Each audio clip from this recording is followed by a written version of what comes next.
So the famous actor Hugh Jackman that played Wolverine in the X-Men films and in the Greatest Showman, he also appeared, very famous actor. He once again has been forced to take a skin biopsy to determine if a skin lesion he had was cancer or was not cancer. And I say once again because this is not a news.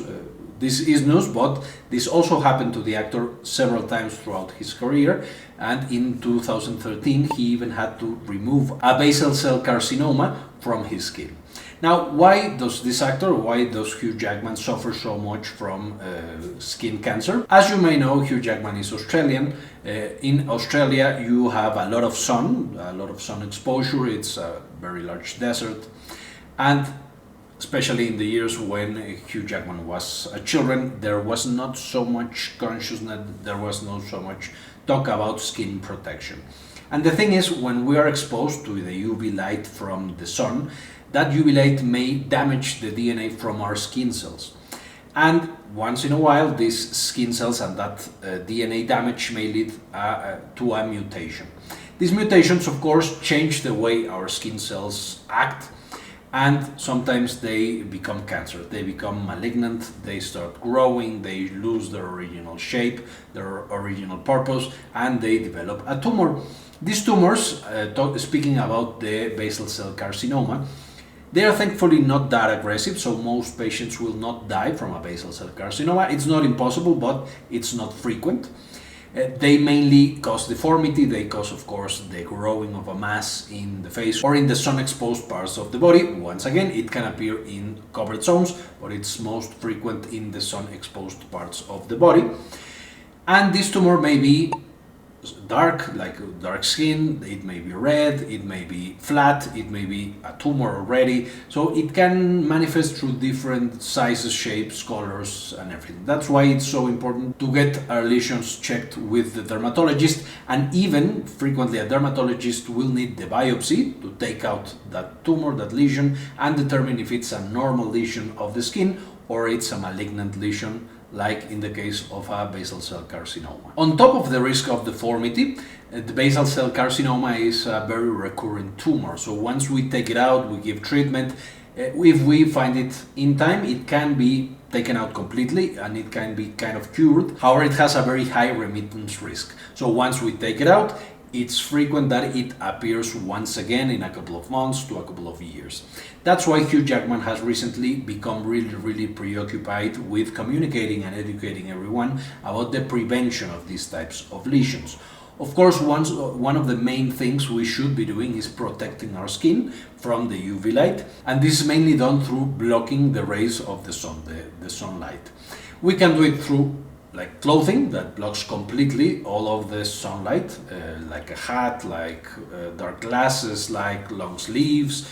This should be worn in places with a lot of sun, so like a beach, like a very sun place, and even in the cities, because in the cities we're not protected just for being in the city. So the sun will also send us UV light, and that UV light will also damage the DNA of our skin, the parts that are touched by the sun mainly. A second option is not to block all of the sunlight, but use a sunscreen, and that the sunscreen will basically prevent the UV light, some of the specter of UV light from reaching our skin and damaging our DNA.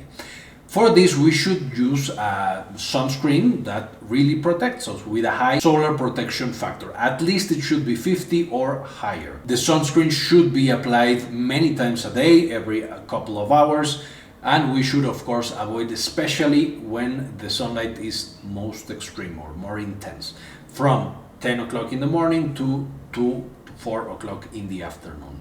We should always be checking our skin with our dermatologist. Once again, our dermatologist can tell us if the lesion is looking like kind of mean, like a kind of malignant, or it's looking completely benign. And very frequently when we have a suspicious lesion, it will take like a little bit of the lesion, or it will take the lesion completely, and this is called a biopsy. It will ask a pathologist to study it, and it will be able to tell us if the lesion was or is cancer or not. Preventing, of course, the deformity and some of the other complications that could arise from these types of lesions. We should, of course, especially be careful with patients that don't have a very competent immune system, that are immunocompromised. These patients include the elderly, patients with diabetes, patients with an autoimmune disease, with treatment for an autoimmune disease, a transplant, children. All of these people should be really, really careful with their skin.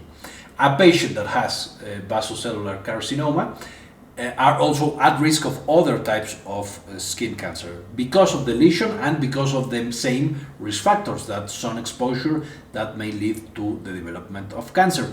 And the two we should be mainly worried when we have basal cell carcinoma is the epidermoid carcinoma and the melanoma. Melanoma is, of course, one of the most aggressive skin cancers and one of the most aggressive cancers in general.